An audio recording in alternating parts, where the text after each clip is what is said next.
So first thing you want to do is go to this link and grab these two CSV files and then put them here and then run this cell. And before I answer the questions, I strongly encourage you to pause the video and try them out yourself because I promise you, you're going to learn a lot more when you try to do your own research and find out, like, oh, how do I find the features of a data frame in Pandas? Because I'm pretty much just going through their API. This is the whole point of this video is to familiarize yourself with the Pandas API. So I'll go ahead and get started. So uh, to get the features of a data frame, you want to call the columns property. There's a handy columns property in every data frame. So if you just do that, there you go. These are your columns. Next, we have next we want the categorical features. So in this case, we would do we can do something like select D types. And categorical features usually are they're constrained to a limited number of values. So like gender, you have male and you have female, and of course you have like non-binary, et cetera, all that jazz. But there's a limited number of them. So, and they're represented in usually as strings in Python. So here you would say that you would pass in the parameter for include as string. And when I run this, you'll see that again error because in Pandas, we would use object instead of string. That is the convention. So if I change this to object, now you get your categorical columns or features, right? And you see that it's 1, 2, 3, 4, 5. It's 5 of the features from your total number of columns. Next, we have numerical, excuse me, and it would be the exact same thing, except you would filter by the number data type from the NumPy library. And here are your numerical columns, which are columns that only have numerical values. So whole numbers or non-whole numbers, yeah, any real number. Next, we want to find the columns with mixed data types. So some columns, they'll have, for example, integers, but they'll also have strings as well. And we want to find those columns. So the way we can do that is let's create a list, an empty list, where we can, where we'll use to accumulate all the columns that have more than one type of data type. Now we want to go through every column in our training set. So for each column in our training set, let's grab the unique types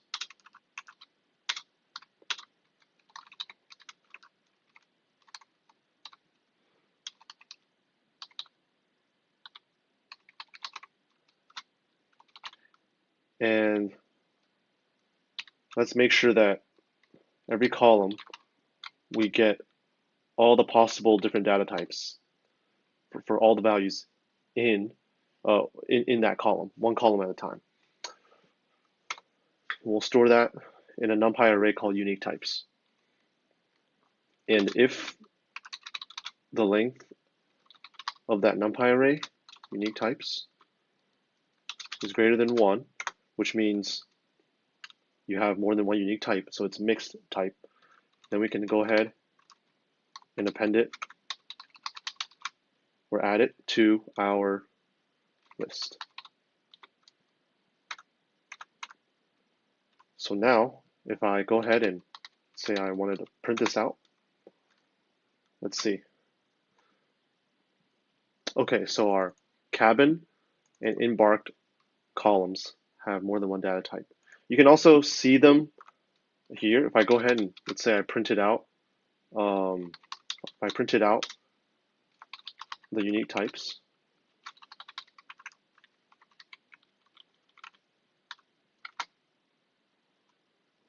and there you go. So all the other columns have only one type of data type for all the values, except these two. This one includes floats and strings, and so does this one. So yeah. So for question 5, we want to find out the blank, null, and empty values in our training set and our testing set. So how will we? The way we do that is let's do the training set first. So there's a handy method called for every data frame. There's a handy method called isNA, which is used to detect missing values, any sort of missing values. So if we do that and we say, is there any, this whole expression here is going to return true or false. It's a Boolean.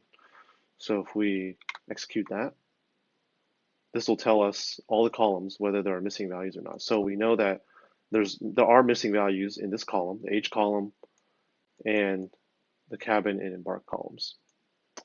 So that's for the training. And for the testing, it's very similar. You would just grab the testing set data frame instead. Let me see here. Is it test? It is test. Okay. Test df. So if I comment this out. Okay, there we go. So okay, so for the test, it's fair and cabin. Yeah, rather than cabin and embark. Got it. Okay. So that's for question 5. Question 6, it's asking what are the data types pretty much for your entire training set. So again, we have a handy property for data frames in Pandas. It's called dtypes. So if I do train df dot dtypes, that will list out the data type for every column in this data frame. Yeah, so as you see here, before we had these two columns as mixed data types. It would make sense for them to be object. Yeah, because there's more than one type. Yeah. So object, it could be mixed, but it also could be just strings. So yeah, just keep that in mind. And for question 7,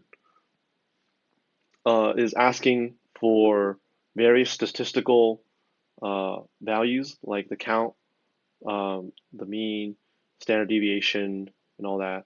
So you could do that one by one by Googling up the properties and the methods, or you can kind of do it all in one big swoop. And the way you do that is by using the describe method.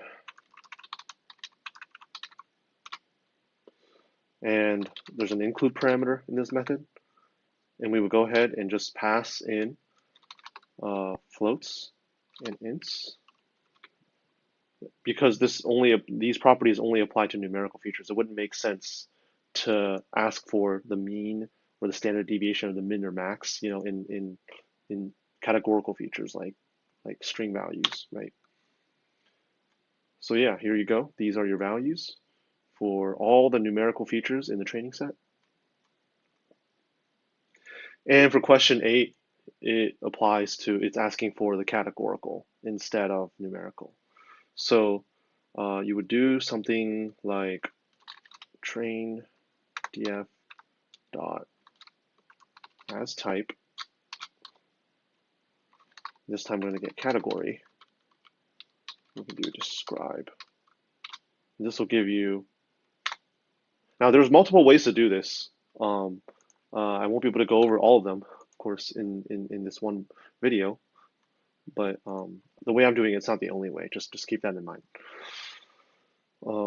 Yeah. So these are the properties that the question is asking for categorical for all the categorical features of the training set. And here I wrote this one beforehand because I was playing around with it and I got really confused. So if you're watching this video and you know why that it prints out a number, uh, then yeah, let me know. I really appreciate it. So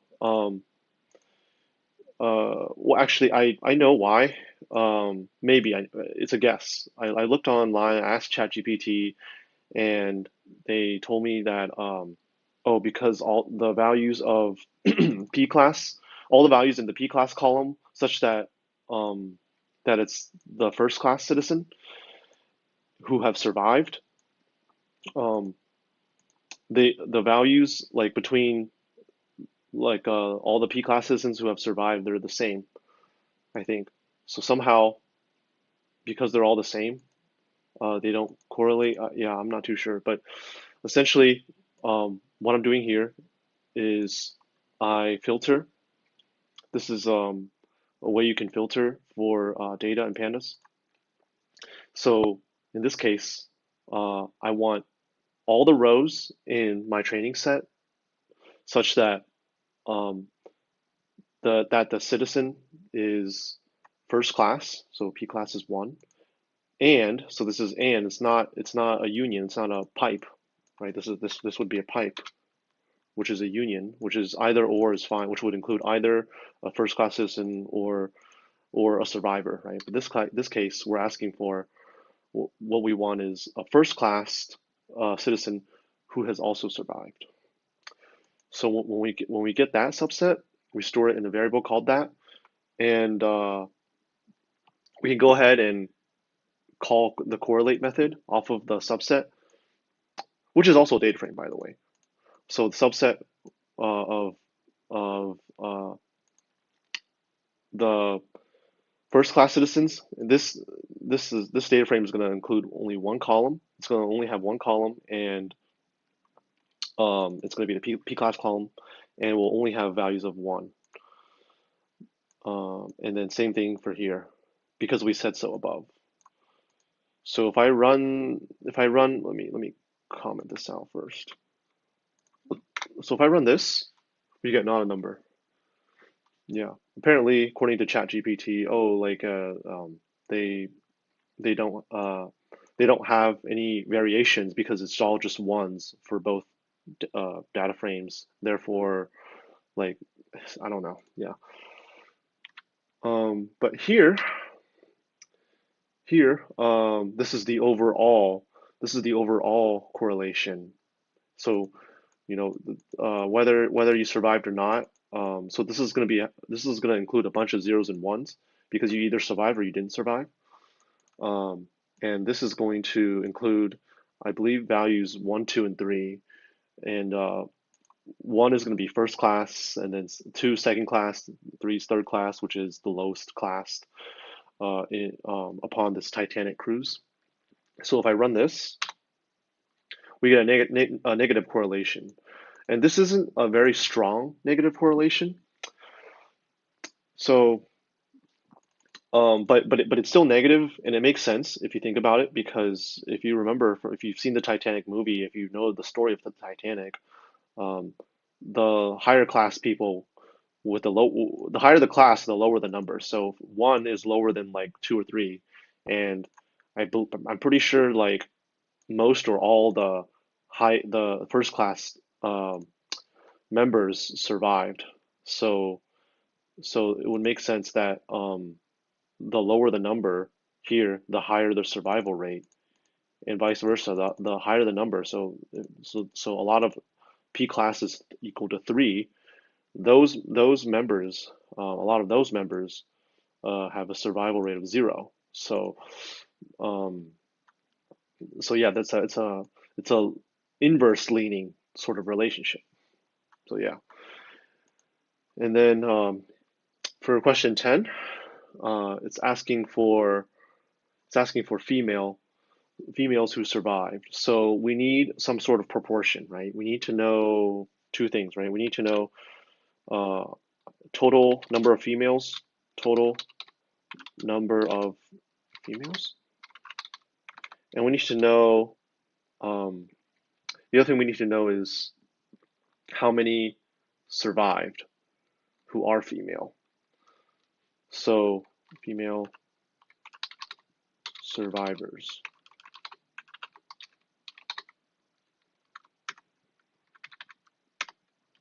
So to get the total females, what we can do is let's create a variable, a data frame variable,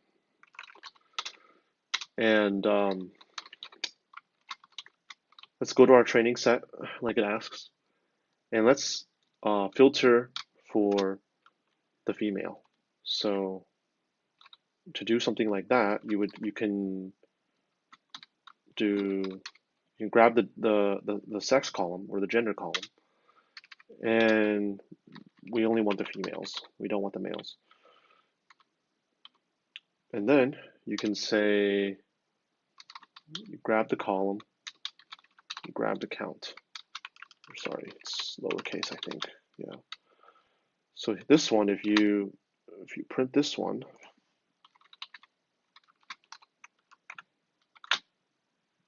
okay, so we have total of 314. We have a total of 314 females. Okay, and for survivors, what you would do is female survivor survived count, and that's going to be train df dot train df, and you're going to filter. You can just copy this. So we don't want just females. We want the females who have survived as well, because this one is going to include also the ones that died. So we want those that, I'll just type it out. You want those that have survived only. So it's going to be, and you're going to get the survived column, and you're going to count that. And so that's going to be, what is it? 233. So we've got 233 female living, because they living. And to get this probability here, you would have to do division. So essentially your answer is going to be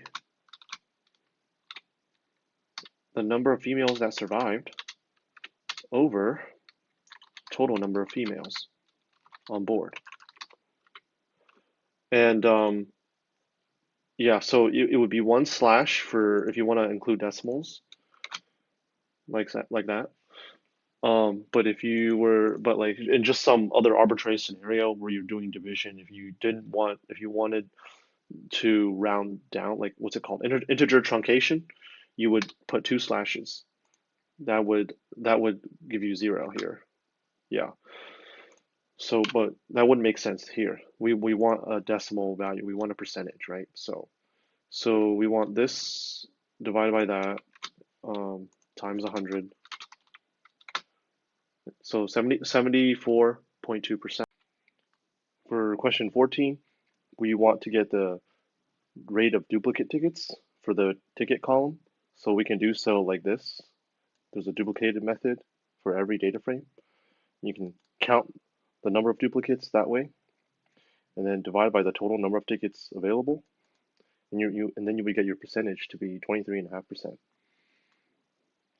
For question 15, we want to count the number of null values for both the cabin column in the training and testing set. And we can see here that the vast majority are null for both the training and the test set. So, because this is the number of null values for training, this is the number of non-null values for the training set, and this is the total number of values in the column altogether for the training. And then same concept for these. Question 16, we want to convert the gender feature or the sex feature to numbers, kind of like encoding.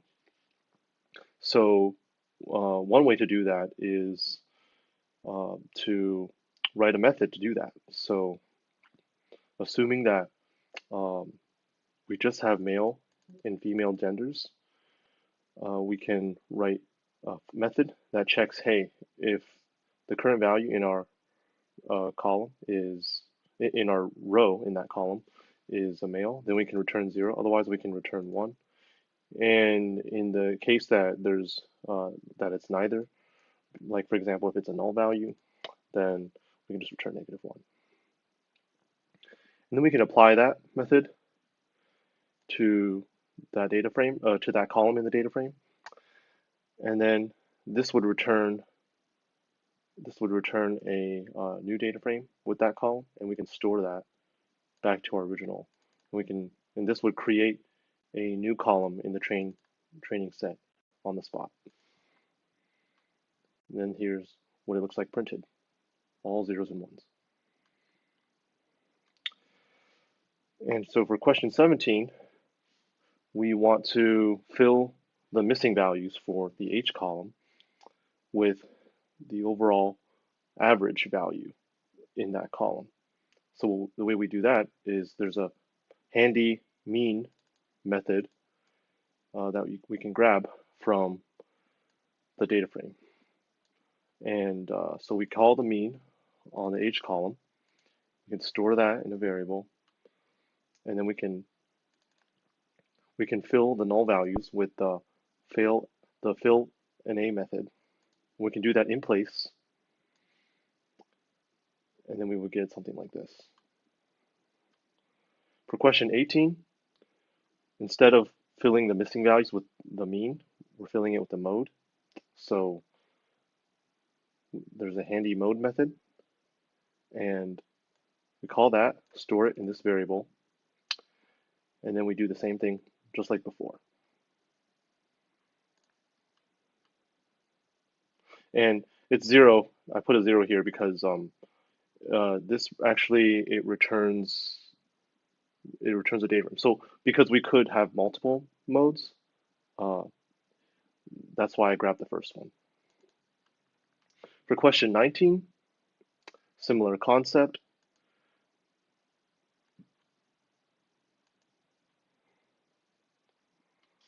And for question 20, the graph I did not put here, but if you go to the PDF that I put in here down the description below, there is it'll be shown there, and you will be able to see the values, why I have these values. But essentially, it's very similar to question 16